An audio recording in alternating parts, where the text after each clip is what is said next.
Subscribe करें हमारे channel को और रेगुलर अपडेट पाने के लिए बेल आइकन को प्रेस करना ना भूलें।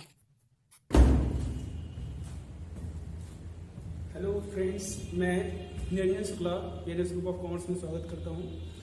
आज का जो अकाउंट्स का वीडियो है वो उन स्टूडेंटों के लिए है जो कि बहुत ज़्यादा कंफ्यूजन क्रिएट होता है किसमें, डिस्काउंट को निकालने में। अब आपको पता होगा ये डिस्काउंट दो तरीके के होते हैं, ठीक है। यहाँ पे हम लोग ट्रेड डिस्काउंट की बात करेंगे आज की क्लास में और कैश डिस्काउंट की बात करेंगे, ठीक है। तो टेंशन की कोई जरूरत नहीं है, शुरू से लेकर के अंत तक वीडियो को देखिएगा ताकि आपको समझ में आ जाए कि हाँ ट्रेड डिस्काउंट का कंसेप्ट क्या होता है और आपका कैश डिस्काउंट का कंसेप्ट क्या होता है, जिसको हिंदी में व्यापारी छूट कहते हैं और नगद छूट कहते हैं। तो चलिए आइए स्टार्ट करते हैं। तो स्टार्ट करने से पहले मैं ये बताना चाहूंगा कि कुछ कंसेप्ट ऐसे हैं जो कि आपको अपने माइंड में सेट रखना होगा, जैसे कि आपका व्यापारिक छूट जिसको ट्रेड डिस्काउंट कहते हैं उसका ट्रांजैक्शन नहीं होता है, ठीक है। आप जब जर्नल एंट्री बनाते हो ना तो उसमें उसको जो है नहीं शो किया जाता है, लेकिन कैश डिस्काउंट का जो है उसको जर्नल एंट्री बनाते समय उसको शो किया जाता है। अब कंसेप्ट समझ लेते हैं कि हमारा कैश डिस्काउंट का मतलब क्या होता है और हमारा ट्रेड डिस्काउंट का मतलब क्या होता है। तो ट्रेड डिस्काउंट बेसिकली आपको पता ही है कि आपके सेल्स को इंक्रीज करने के लिए बनाया जाता है। किसके लिए बनाया जाता है? सेल्स को इंक्रीज करने के लिए, डन। और हमारा जो कैश डिस्काउंट है वो कस्टमर को इमीडिएटली पेमेंट करने के लिए या विद इन टाइम में अगर वो पेमेंट आपको कर देता है तो आप अपनी तरफ से कुछ जो है डिस्काउंट दे देते हो। फॉर एग्जाम्पल आप ट्रेड डिस्काउंट का जो मैं एग्जाम्पल बता रहा हूँ, जैसे कि आप कोई भी देखे होंगे, कोई भी त्योहार पड़ता है, जैसे आपका हो गया दीपावली, दशहरा, ईद, ठीक है। तो उसमें आप देखते होंगे 25% जो है ऑफ रहता है, ठीक है। आपका 15% ऑफ रहता है। तो ये सब जो आपको दिखता है ना सामने कि हाँ इतना परसेंट ऑफ है, वो आपका क्या रहता है? ट्रेड डिस्काउंट रहता है। क्लियर हो गया। और अगर आप कोई भी सामान खरीदियो, मान लो 10,000 का कोई भी परचेज कियो, ठीक है, आपको सामने वाला जो सेलर है वो कहता है कि आप तुरंत उसका पेमेंट कर दो तो मैं आपको कुछ अमाउंट जो है छोड़ दूंगा, ठीक है। जैसे मान लो एग्जांपल दे रहे हैं 200-300 रुपए छोड़ देता है, ठीक है। तो ये जो 200-300 रुपए छोड़ा है ना वो आपका क्या कहलाएगा? कैश डिस्काउंट कहलाएगा, ठीक है। तो कहने का मतलब ये है कि हमारा ट्रेड डिस्काउंट और कैश डिस्काउंट का जो कंसेप्ट है आपको जो है यहाँ पे दिया होगा। पहले इंग्लिश में मैं आपको दिख रहा होगा स्क्रीन पे कि इंग्लिश पे जो है आपका रहेगा आपका ट्रेड डिस्काउंट का और कैश डिस्काउंट का डिफरेंस, और फिर हिंदी में भी मैंने डाला है ताकि जो इंग्लिश मीडियम और हिंदी मीडियम दोनों जो बच्चे हैं उनको अच्छे से समझ में आ जाए। तो चलिए आइए स्टार्ट करते हैं। एक छोटा सा हम एक क्वेश्चन लेते हैं ताकि आपको समझ में आ जाए। जैसे यहाँ पे कोई क्वेश्चन है हमारा कि एक राम परचेज गुड्स, या ऐसे लिख सकते हो आप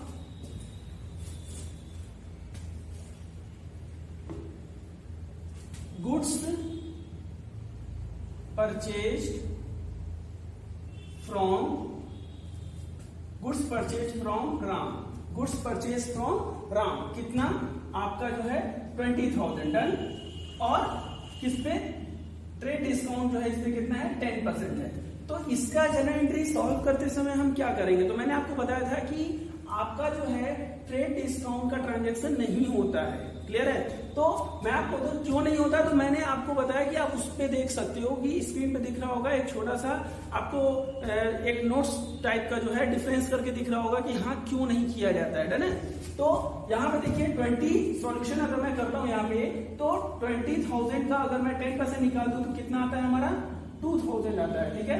तो ये 2,000 जो आया है हमारा ट्रेड डिस्काउंट, उसको क्या करेंगे कि हम 20,000 जो है हमारा परचेज जो किए हैं राम से उसमें हम लोग लेस कर देंगे। तो कितना आ जाएगा हमारा?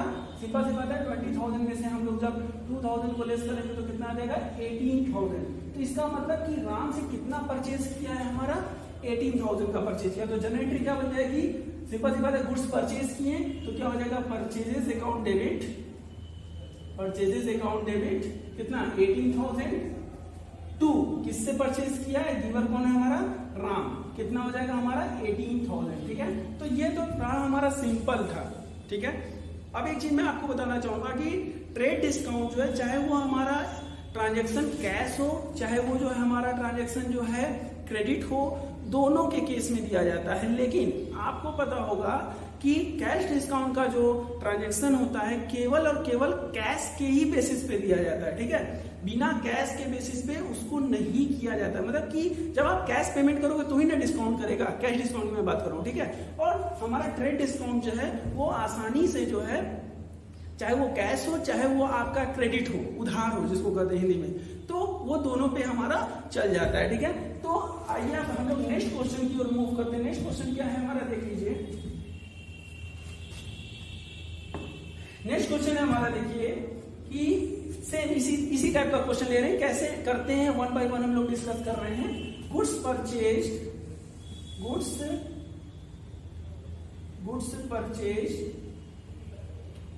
फ्रॉम राम, ठीक है, goods purchase from Ram 10,000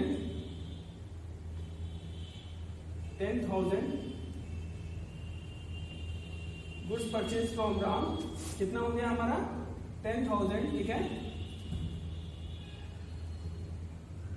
on 10% trade discount, ठीक, एंड 10% कैश डिस्काउंट। तो मैं आपको बता दूं यहाँ 10% ट्रेड डिस्काउंट भी बोला और 10% जो है कैश डिस्काउंट भी बोला है। तो आपको पता होना चाहिए कि ये कौन सा है ट्रांजेक्शन। सिंपल सी बात है, हमारा क्रेडिट ट्रांजेक्शन है, तो क्रेडिट ट्रांजेक्शन में केवल हम लोग का ट्रेड डिस्काउंट का ट्रांजेक्शन होता है, कैश डिस्काउंट का ट्रांजेक्शन नहीं होता है, याद रखिएगा। तो यहाँ पे कैश डिस्काउंट का ट्रांजेक्शन करने के लिए क्या करना चाहिए, तो यहाँ पे देखिए लिखा होगा goods purchase from Ram with cash. अगर यहाँ पे विथ कैश लग जाएगा ना तो इसका मतलब कि यहाँ पे कैश डिस्काउंट का भी ट्रांजैक्शन होगा। क्यों? क्योंकि राम से जो गुड्स परचेज किए, किससे परचेज किए, कैश से किए। तो यहाँ पे हमको फिर ये क्रेडिट जो है ना, ये फिर हमारा क्या हो गया, कैश हो गया। तो हमारा जो जनरल एंट्री पास होगा, सिंपल सी बात है, पहले हम लोग निकाल लेते हैं, सॉल्यूशन कर लेते हैं कि इसका क्या सॉल्यूशन होगा। तो देखिए मैंने 10,000 का जो है माल गुड्स जो है मैंने परचेज किया, 10% ट्रेड डिस्काउंट, तो उसको तो हम लोग क्या करते हैं, लेस कर देते हैं। तो 10,000 का जो है 10% निकालेंगे, कितना आएगा हमारा 1,000। इसको हम लोग क्या कर दिए, ट्रेड डिस्काउंट के उससे लेस कर दिए हैं। ध्यान दीजिएगा, यहाँ पे हो जाएगा कितना हमारा 9,000। मतलब कि 9,000 का जो है मैंने राम से परचेज किया, ठीक है, कैश में, जिसपे कि हमको क्या मिल रहा है, 10% कैश डिस्काउंट मिल रहा है। तो 9,000 का 10% अगर मैं निकालता हूं तो कितना आएगा हमारा 900। ये जो है हमारा क्या है, कैश डिस्काउंट है, ओके। तो जब मैं लेस करूंगा तो कितना रहेगा 8,100। मतलब इतना मैंने क्या किया है, पेमेंट किया है, और इतना जो है राम ने हमको डिस्काउंट दिया है। तो इसका जो जनरल एंट्री हो जाएगा हमारा क्या हो जाएगा, सिंपल सी बात है, परचेज अकाउंट डेबिट, क्या हो जाएगा, परचेजेस अकाउंट डेबिट। कितना का मैंने एक्चुअल परचेज किया, सिंपल सी बात है, हम लोग 9,000 का परचेज किया, यहाँ पे 9,000 लिख देंगे। कितना मैंने कैश दिया टू कैश अकाउंट, कितना मैंने दिया 8,100 और कितना हमको डिस्काउंट जो है हमने रिसीव किया है, तो डिस्काउंट रिसीव हुआ है हमारा 900 का। तो इस तरीके से हम लोग क्या किए कि इस टाइप के क्वेश्चंस को मैंने सॉल्व किया।